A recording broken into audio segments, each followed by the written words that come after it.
Ngobrol seru dan asik seputar rehabilitasi bersama Bareta.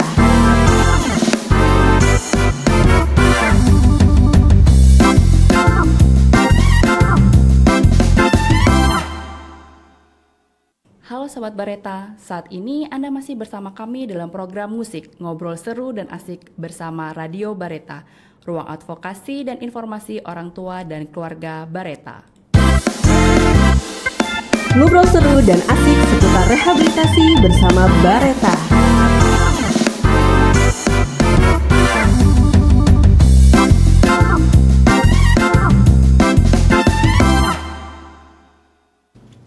Hari ini, sahabat Bareta bersama saya Niki, dan di studio utama kita, Bareta, Radio Bareta telah hadir dua narasumber kita, yakni yang pertama Bapak Dr. Andes Sutarso, SHMSC. Beliau merupakan Kepala Balai Rehabilitasi BNN Tanah Merah. Salam sehat Pak Sutarso. Salam sehat Mbak Niki, terima kasih. Bagaimana Bapak kabarnya hari ini? Alhamdulillah baik. Iya, baik. Narasumber kita yang kedua yaitu Ibu Haja Heni Cahyowati, Eskep MSI. Beliau merupakan konselor adiksi Balai Rehabilitasi BNN Tanah Merah. Salam sehat Ibu Heni. Salam sehat Mbak Niki. Ya, bagaimana Ibu kabarnya hari ini? Alhamdulillah baik. Alhamdulillah, semua dalam keadaan baik ya Bapak dan Ibu. Baik, hari ini kita ada satu tema menarik mengenai klien dengan status masalah hukum. Ya, berdasarkan hasil survei Badan Narkotika Nasional tahun 2022 menyebutkan bahwa angka penyalahguna narkoba di Indonesia telah mencapai 3,6 juta pengguna. Wah, tentu jumlah yang tidak sedikit ya. Padahal kita ketahui bersama bahwa narkoba merupakan zat yang dilarang untuk dikonsumsi kecuali jenis tertentu guna kepentingan medis. Nah, seseorang dikatakan melanggar hukum jika menggunakan narkoba dengan tidak tepat. Menanggapi hal tersebut, Bapak mungkin bagaimana tanggapannya mengenai hal tersebut, Bapak Sutarso? Monggo silahkan. Ya, baik, terima kasih. Kalau kita bicara masalah rehabilitasi, apalagi tadi dikaitkan dengan masalah hukum ya, kita lihat dulu hukumnya seperti apa. Ya, terutama di masalah narkotika ini kan ada Undang-Undang Nomor 35 Tahun 2009 tentang narkotika. Ya, karena temanya adalah terkait dengan rehabilitasi dan dikaitkan dengan hukum. Nah, oleh sebab itu kita lihat pasal 54 Undang-Undang Nomor 35 Tahun 2009 tersebut yang menyatakan bahwa pecandu dan korban penyalahgunaan narkotika wajib menjalani rehabilitasi. Nah, ini asal yang populer dan menjadi dasar hukum tentang penyelenggaraan layanan rehabilitasi. Tentu kalau pecandu dan korban penyalahgunaan narkotika wajib menjalani rehabilitasi, ya tentu pemerintah atau negara wajib juga menyiapkan layanan rehabilitasi. Nah, karena hal tersebut maka ada dua ini yang perlu diperhatikan. Kalau pecandu atau korban penyalahgunaan narkotika tadi masih di bawah umur kurang dari 18 tahun, apalagi masih anak dan remaja, tentu yang orang tua itu berkewajiban, orang tua atau wali ya berkewajiban untuk mengantar atau mengakses layanan rehabilitasi. Kalau di bahasa hukum kan melaporkan diri, tapi kalau kita bahasa sehari-hari ya untuk datang ke tempat rehabilitasi gitu ya, agar bisa dilayani karena mereka adalah orang yang sakit dan orang yang perlu ditolong. Oleh sebab itu layanan rehabilitasi merupakan solusi yang penting bagi korban penyalahgunaan narkotika maupun pecandu narkotika. Nah, itu kalau melihat dasar hukum di pasal 54. Ya, tentu kalau seseorang atau keluarganya sudah melaporkan atau datang ke tempat rehabilitasi, tentu tidak diproses hukum. Karena kewajiban hukumnya sudah dipenuhi. Tapi sayangnya sebagian dari mereka ada yang merasa tidak perlu direhab, ada yang merasa nanti begitu direhab takut malah ditangkap, dipidana dan seterusnya. Nah ini undang-undang telah menjamin bahwa orang yang sudah datang ke tempat rehabilitasi itu tidak diproses hukum, jadi sudah dijamin oleh undang-undang. Namun kalau tidak dilakukan nanti ada ancaman pidananya, terutama di pasal 127. Nah itu kalau tidak segera tadi datang ke tempat rehabilitasi nanti keburu oleh penyidik atau polisi atau BNN misalnya ditangkap atau tertangkap tangan, nanti akan jika dia terbukti sebagai penyalahguna narkotika itu ada ancaman pidananya ya. Kalau golongan 1, golongan 2, golongan 3 itu berbeda ancamannya, paling tinggi ancamannya itu 4 tahun pidana penjara.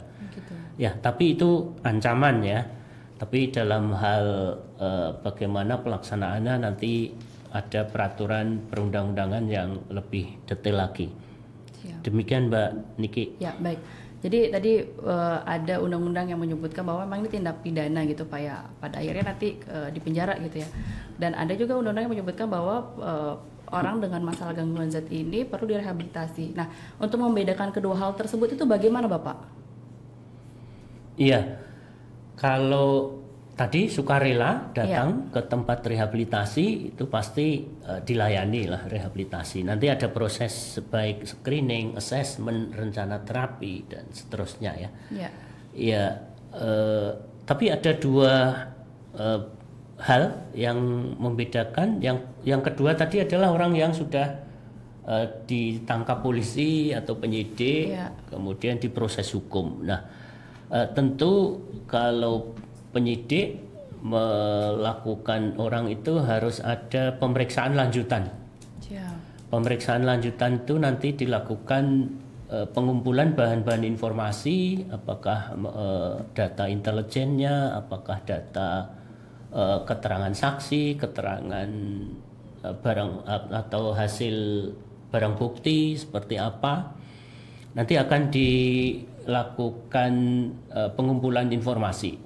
Nah, dari pengumpulan informasi nanti akan bisa dipilah, yaitu mereka yang ada barang buktinya, apalagi terlibat dari jaringan peredaran gelap narkoba. Apakah dia penjual, apakah dia kurir atau memproduksi, atau sekaligus dia penyalahguna yang dilakukan melalui tes urin misalnya, maupun pemeriksaan lainnya. Nanti akan didalami oleh penyidik. Nah, dari hasil pendalaman nanti ada proses namanya assessment ya. Assessment baik medis maupun assessment hukum. Kalau assessment hukum nanti titik beratnya adalah apakah orang yang terkait dengan hukum tersebut itu ada kaitannya dengan peredaran gelap narkotika atau tidak. Apakah dia pengedar, apakah dia penjual, ataukah dia kurir, ataukah dia perantara, dan seterusnya, atau dia hanya sekedar menggunakan narkotika untuk dirinya sendiri. Nah, ini akan didalami melalui tim yang sudah dibentuk, yang ada di BNNP atau BNN Kabupaten Kota. Termasuk juga nanti di assessment medis secara kesehatannya. Yang titik beratnya adalah untuk mengidentifikasi orang tersebut itu gangguan penggunaan zat atau tidak. Bahasa hukumnya adalah termasuk pecandu atau tidak gitu ya. Nah, nanti kalau pecandu tentu ada rekomendasi rehabilitasi ya.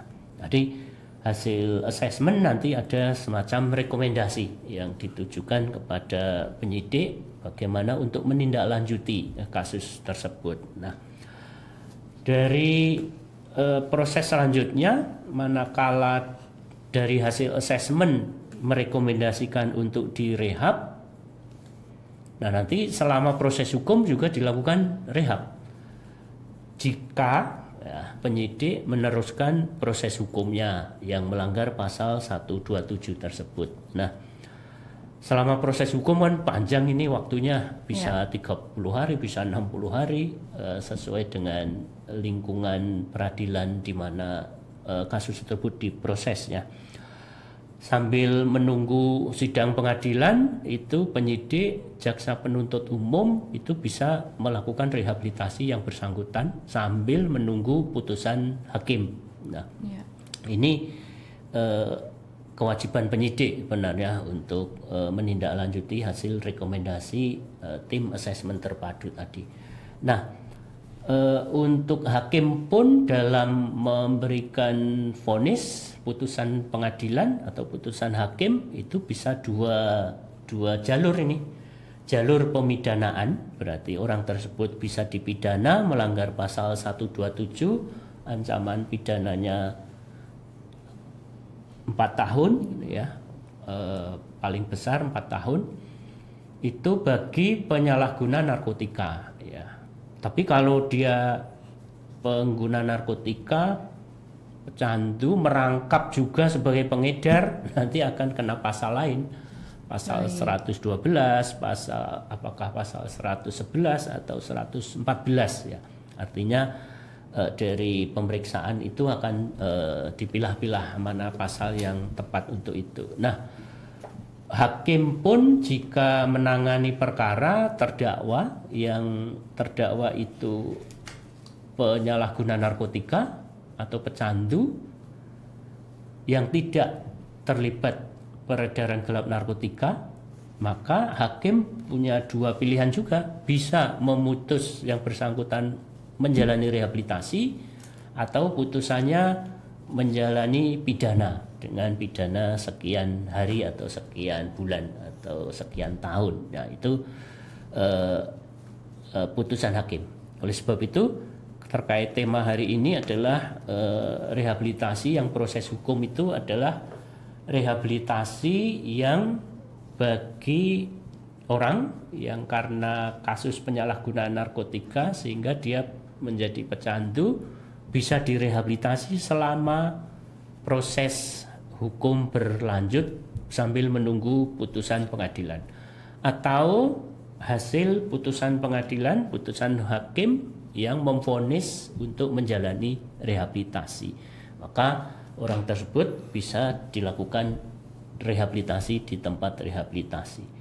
Tapi bagi mereka yang pecandu sekaligus dia pengedar, itu nanti bisa direhabilitasi di lapas ya, atau di tahanan selama proses hukum.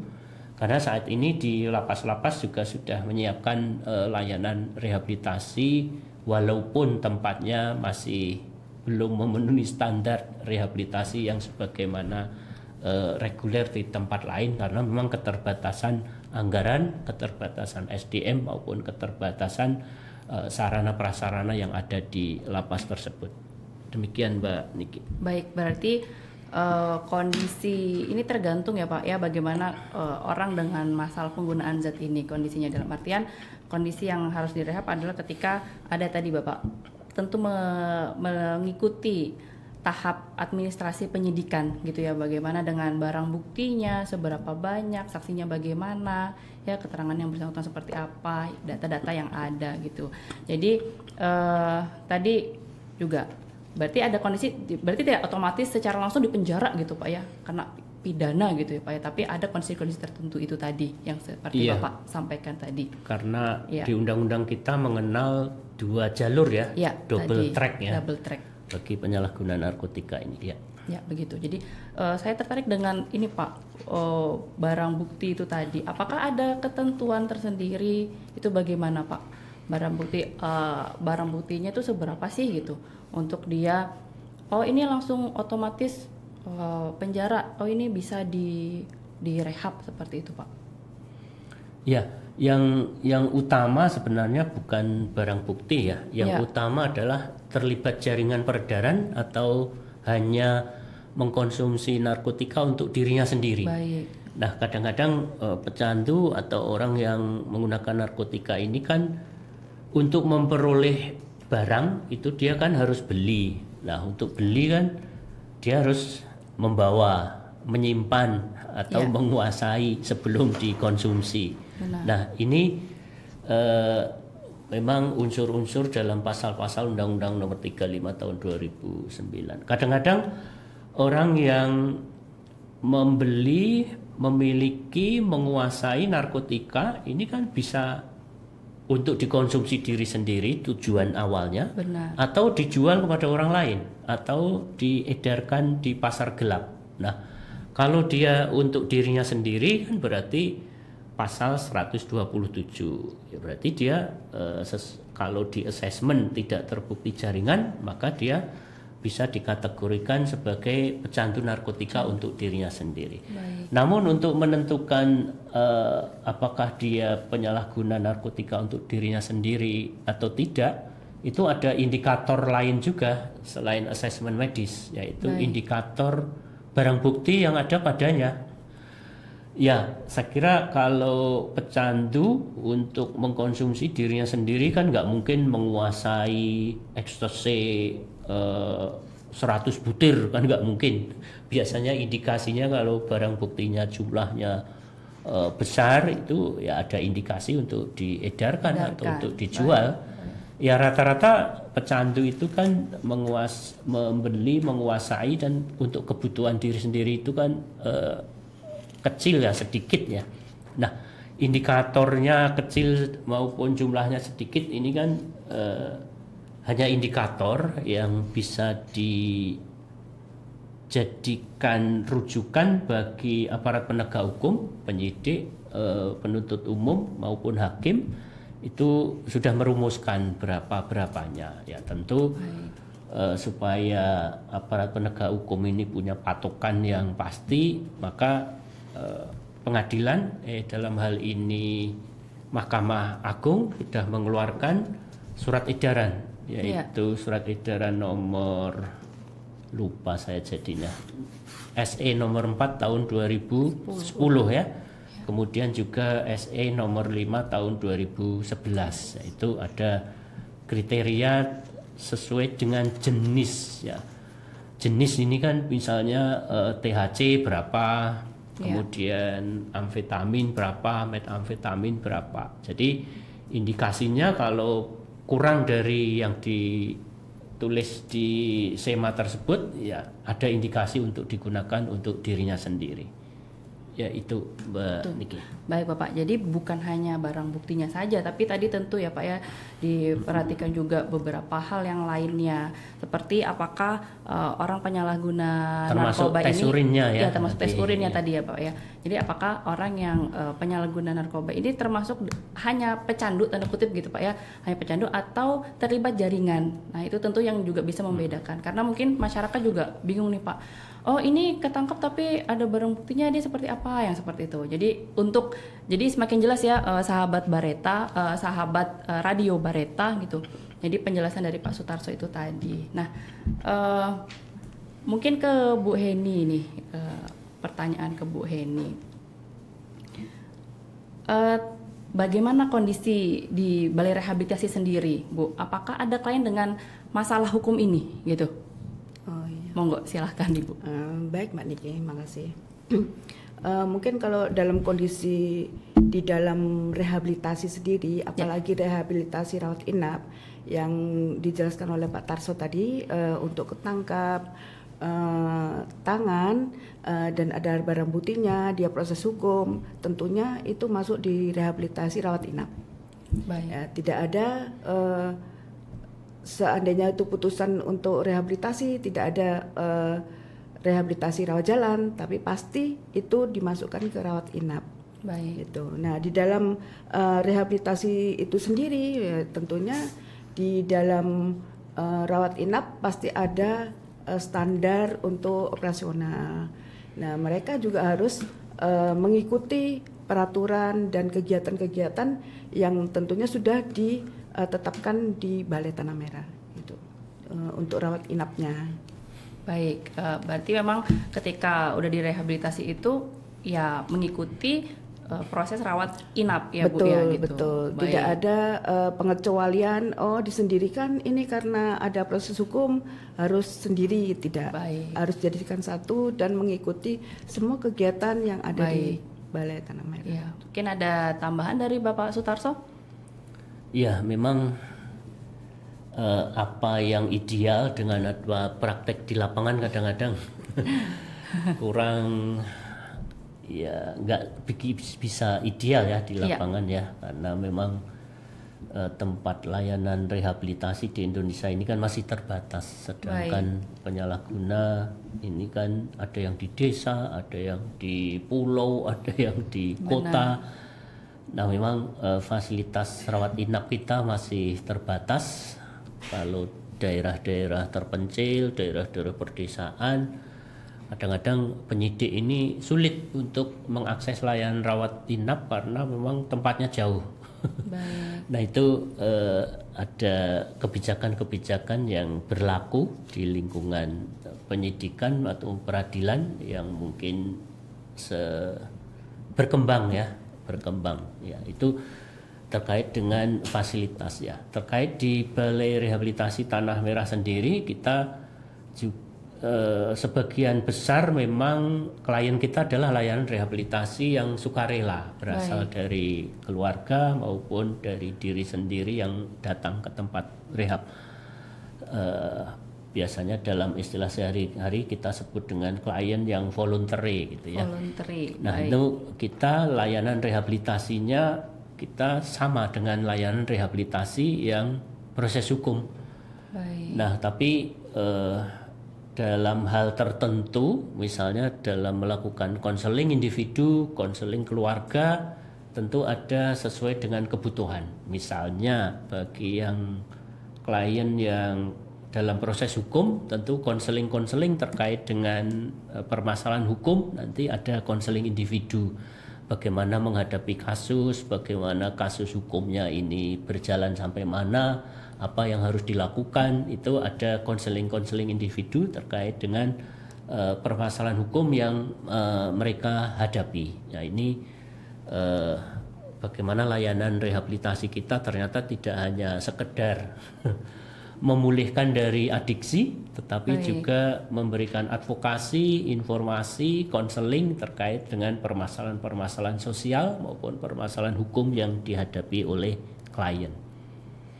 Gitu, baik. Jadi tadi seperti Bapak dan Pak Sutarso dan Ibu Heni sampaikan bahwa memang Balai Rehabilitasi tidak hanya menerima klien dengan yang datang sendiri gitu Pak ya, tapi juga ada nih yang klien-klien dengan masalah hukum itu tadi, dan perlakuannya secara umum sama, namun ada yang membedakan pada mungkin materi di konseling individu itu tadi. Baik, begitu. Nah, ini diskusi yang sangat menarik ya Bapak, menambah wawasan kita, pemahaman sahabat Bareta. Berarti dapat disimpulkan bahwa ketika ada keluarga dengan masalah penyalahgunaan zat ini, agar segera nih bawa ke tempat-tempat rehabilitasi, salah satunya yaitu Balai Rehabilitasi BNN Tanah Merah, seperti itu, agar mendapatkan pelayanan yang sesuai dengan kebutuhan orang dengan masalah penggunaan zat ini. Sebelum terlanjur tadi Bapak dan Ibu sampaikan juga sebelum ditangkap polisi nih, gitu ya Pak ya. Sebelum nanti tambah repot ya. Tambah, jadi ayo segera direhabilitasi gitu. Baik sahabat Bareta, diskusi kita hari ini dalam program musik ngobrol seru dan asik. Mungkin ada closing statement dulu dari Pak Sutarso dan Ibu Heni. Monggo Bapak. Yang pertama bahwa pecandu ini punya hak ya untuk direhabilitasi walaupun dia sedang dalam proses hukum penanganan kasus penyalahgunaan narkotika. Oleh sebab itu assessment menjadi kunci awal apakah seorang itu menyalahgunakan narkotika atau tidak. Tentu saya berharap juga penyidik baik polisi maupun penyidik BNN jika menangkap seseorang perlu lakukanlah tes urin dulu supaya dia ada indikator dia pecandu atau tidak ya, walaupun dia ada barang bukti tapi harus dilakukan assessment dulu, karena mereka kan kalau kadang-kadang assessment ini kalau nggak diminta keluarga juga nggak. Nah, oleh sebab itu keluarga juga kalau misalnya ada anggota keluarga yang tangkap polisi terkait dengan penyalahgunaan narkotika, ya dimonitor lah dibantu kasusnya itu diajukan ke penyidiknya supaya dilakukan tes urin, supaya dilakukan assessment atau TAT. Jadi supaya nanti bisa dipilah mana yang pecandu, mana yang terkait dengan peredaran ya. Baik, begitu. Baik ya. Jadi perlu dilakukan assessment ya Pak ya, atau penyelidikan lebih lanjut lagi begitu. Terima kasih Bapak. Monggo dari Bu Heni ada closing statement yang disampaikan. Silakan. Ya, makasih Mbak. Mungkin dari keluarga sendiri, apapun yang terjadi di dalam keluarga, kalau memang dalam satu keluarga itu ada yang pemakai, minta tolong diusulkan untuk rehabilitasi. Nah, seperti itu.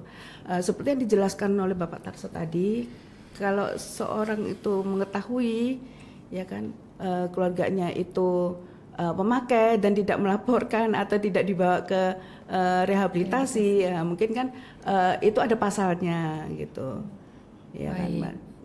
Jadi untuk segera nih bahwa anggota keluarga atau siapapun itu orang dengan masalah penggunaan zat ini untuk dapat direhabilitasi gitu ya.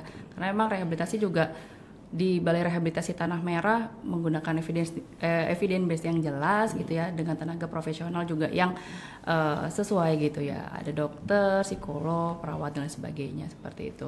Baik, sahabat Bareta, diskusi hari ini dalam program musik ngobrol seru dan asik.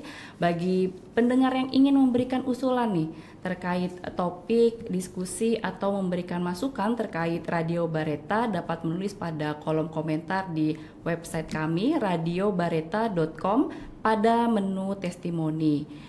Terima kasih kepada Bapak Sutarso dan Ibu Heni atas waktu dan ilmu yang diberikan kepada pendengar Bareta. Akhir kata dari studio utama Radio Bareta, saya Niki bersama Bapak Dr. Andes Sutarso SH MSc dan Ibu Hajah Heni Cahyowati Eskep MSI pamit undur diri. Radio Bareta, ruang advokasi dan informasi orang tua dan keluarga. Keluarga sehat, keluarga bahagia.